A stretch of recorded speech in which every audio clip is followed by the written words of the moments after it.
Vamos iniciar aí a nossa aula 3, né? Dando continuidade aí à unidade 4. Vamos falar sobre faces africanas em território brasileiro. Então, fiquem atentos e no final da nossa aula eu vou passar algumas orientações para vocês no último slide. Beleza? Um detalhe em relação à chegada dos africanos escravizados no Brasil é que através deles foram introduzidos alguns animais e plantas em nosso território. Por exemplo, galinha de Angola, né? Muitos com certeza ouviram falar nesse nome. O nome por si só já se explica, né? Uma galinha originário do país de Angola. Então, os indígenas lá eles criavam galinhas, mas não consumiam essas galinhas. Então, era algo exótico à cultura deles. Outras culturas trazidas para cá, por exemplo, banana, foram trazidas por eles, o inhame também. O outro fator, cana-de-açúcar, que provocou o fluxo de entrada de africanos no Brasil, aumentou mais ainda. E a economia canavieira, ela movimentou o nosso país. Durante 300 anos, o Brasil, né, ele foi o maior produtor e exportador de açúcar do mundo, que ainda está presente no nosso dia a dia, né, a produção de açúcar, principalmente hoje através das usinas de etanol e etc. Tá? Quando uma pessoa ela integra uma sociedade em geral, ela apresenta características comuns a outras pessoas desse grupo, como por exemplo, o uso da mesma língua para se comunicar, os atributos físicos, como a cor da pele, estilo do cabelo. Então, são características muitas vezes ligadas às práticas religiosas ou à etnia de um povo. Então, os grupos étnicos trazidos da África também apresentavam um conjunto de práticas culturais. Contudo, quando chegaram às terras brasileiras, no século XVI, foram tratados pelos integrantes da sociedade da época como se pertencessem à mesma cultura, em razão de terem a mesma cor da pele. Então, percebam, com a chegada dos africanos ao Brasil, mesclaram-se, né, houve uma mistura das culturas indígenas, europeia e da africana. Então, os povos vindos do continente africano, eles participaram da formação da sociedade brasileira. Então, os primeiros escravizados, eles foram trazidos ao Brasil para trabalhar nos engenhos de açúcar. O lugar onde morava era chamado de senzala. A palavra senzala, ela é de origem africana, que significa residência de serviçais em propriedade agrícola, ou morada separada da casa principal. Essa imagem que vocês estão vendo é toda a estrutura do engenho. Então, isso era um engenho na época. Tá? Então, toda essa estrutura aí era o lugar para onde os africanos escravizados eram trazidos. Então, perceba que nós temos aí Casa Grande, nós temos o canavial, nós temos as roças, nós temos a moenda e nós temos a senzala, né?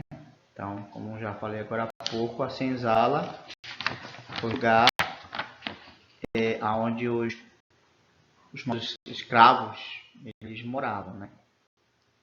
É onde eles residiam quando eram trazidos para o Brasil para trabalhar aí na produção do açúcar. Só para vocês terem uma ideia, a maior parte desses escravos, eles viviam nos canaviais. Eles acordavam bem cedo, né?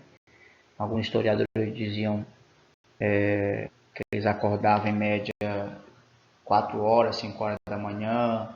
O trabalho era bem pesado, bem árduo, né? Então, e era contínuo. Normalmente os escravizados, eles ouviam o sino tocar, né? Eles se reuniam no terreiro para receber as ordens do dia e trabalhavam em turmas de aproximadamente 10 ou 15 cativos.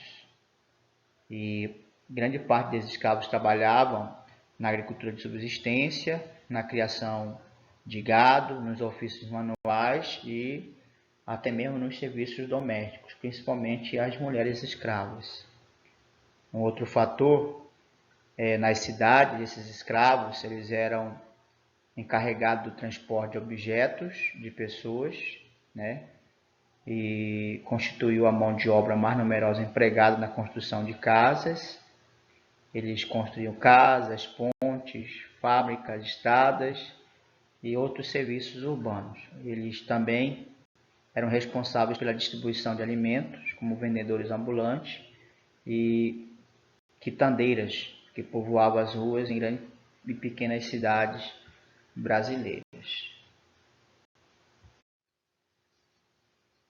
Um outro importante elemento aí da manifestação de uma cultura, né, está relacionado à religião. Então, quando os africanos chegaram ao Brasil, houve uma mescla, né, uma mistura da cultura local, nesse caso, né, na época da colonização, a nossa religião era totalmente católica e quando eles chegaram aqui, os escravos, eles introduziram a Umbanda e o Candomblé. São duas religiões de origem africana. Mas como isso aconteceu, né? Qual foi o processo para mesclarem aí essas duas culturas religiosas? Então, quando eles chegaram às terras brasileiras, os povos africanos, eles eram forçados, olha só, eles eram forçados, eram obrigados a se converter à religião cristã, nesse caso, o catolicismo, né, que era a crença local da época. Então, o escravizado era batizado logo que chegava ao seu local de trabalho e, incrivelmente, ele já recebia um novo nome. Então, muitos desses escravizados aí fingiam aceitar essa convenção. Então, eles praticavam uma religião que recebeu contornos de sincretismo religioso, né?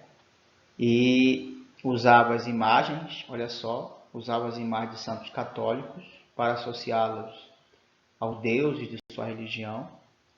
Assim, com o tempo, a Umbanda e o Candomblé se fortaleceram entre a população africana e seus descendentes brasileiros, ganhando adeptos de outras etnias. E a nossa Constituição de 1988, ela garante a todo e qualquer cidadão o direito de ter sua crença, de praticá-la ou até mesmo de não ter crença. Um outro detalhe que é importante a gente frisar aqui, né? A religião dos africanos, ou a religiosidade dos africanos, ela era transmitida pela tradição oral, de geração para geração, né? E aí isso foi se constituindo elemento importante na sua cultura. As religiões de matriz africanas foram também a forma que encontraram para preservar suas tradições, né? Para não perderem suas tradições, seus idiomas e saberes que vieram da África. No próximo slide, vocês vão ver aí as religiões no Brasil de origem africana. Percebam aí, né, alguns nomes de religiões de origem africana aqui no nosso país, no Brasil. Algumas delas de destaque, né, como é o caso do candomblé, do batuque, da umbanda, da quimbanda, são religiões de origem africana.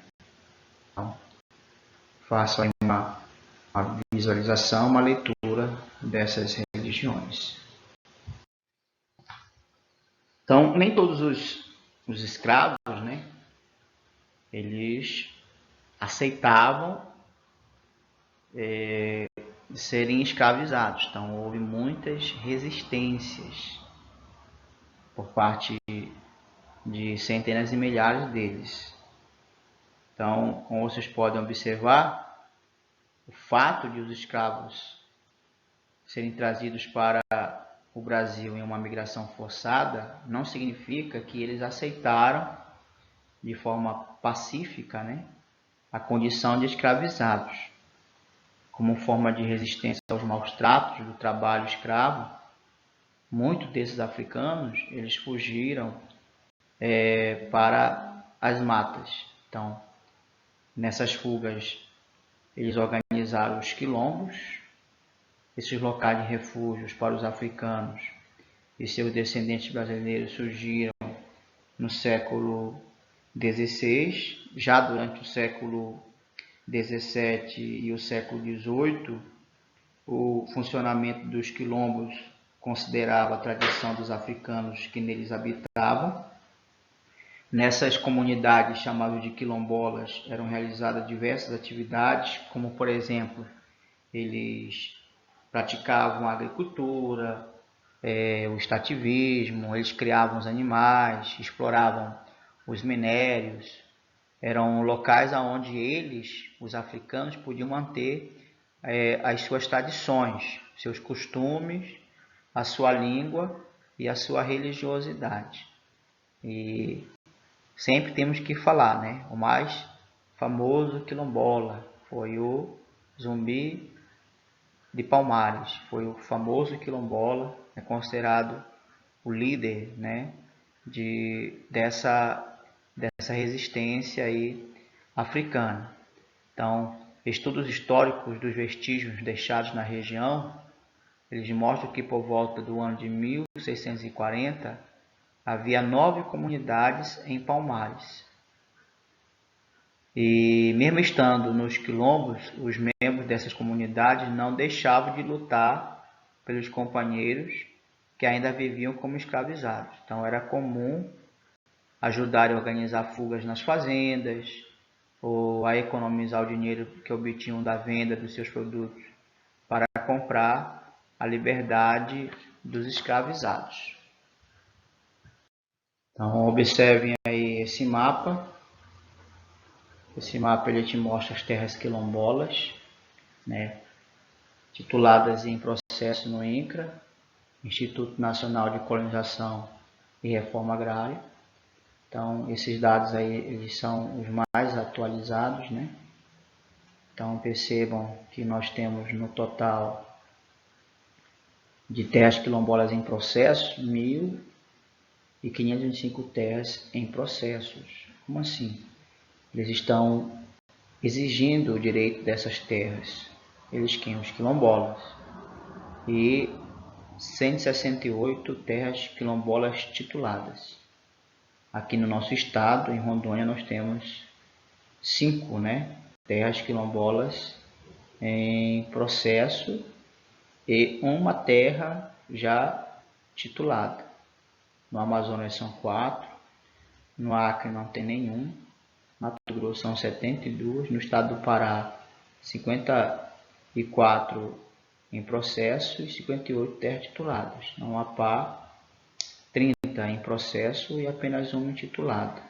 Em Roraima também não existe. Em Tocantins são 33 terras em processo. Ainda no século XXI, existem comunidades formadas pelos descendentes dos africanos que fugiram para os quilombolas. A partir de 1988, iniciaram-se os movimentos sociais afrodescendentes, que empreenderam várias ações para regulamentar a situação dessas comunidades, entre elas normas institucionais e jurídicas, tanto no âmbito estadual quanto no âmbito federal. Para os habitantes dos quilombos, o território vai muito além de um pedaço de terra para morar. Na verdade, aquele pedaço de terra, para o quilombola, representa a sua preservação cultural, né, que vai passando de geração para a geração. E um outro detalhe, que existe muita demora em tentar resolver essas questões aí dessas terras quilombolas, né? O que faz com que os quilombolas enfrentem problemas bem parecidos com os vivenciados pelas sociedades indígenas. Falta de assistência social, falta de saneamento, né? Falta de autonomia para que eles mesmos cuidem de suas próprias terras. Então, são alguns dos problemas enfrentados por eles, né? Então, essas ações aí, essas ações ou esses movimentos, eles conseguiram fazer com que as terras dos quilombos passassem a ser consideradas parte do patrimônio cultural desse grupo de afro-brasileiros e protegidas pelo Estado. Então, aqui nós encerramos a nossa unidade 4.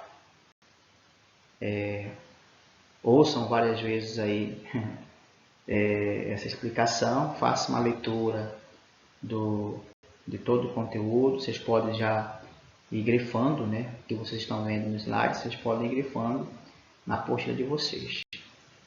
Tá? Beleza? Algumas informações importantes. Lá na página 498 tem um jogo rápido. Façam para mim esses exercícios do jogo rápido. Após assistir todas as aulas e fazer a leitura de toda a unidade 4, vocês podem encerrar, né, as atividades da página 506, a tarefa da página 507, tá? Vocês podem encerrar. E se demorarmos para a gente voltar, eu vou pedir para que vocês façam para finalizar, caso demore. Então, por enquanto, não é para fazer o para finalizar. A gente vai fazer em sala de aula quando retornarmos. Caso demoremos para retornar, aí eu vou pedir para vocês fazerem o para finalizar, tá bom? Qualquer coisa me procure no privado, que eu estarei à disposição para tirar a dúvida de vocês. Valeu, muito obrigado e até a próxima. Beijo, fui!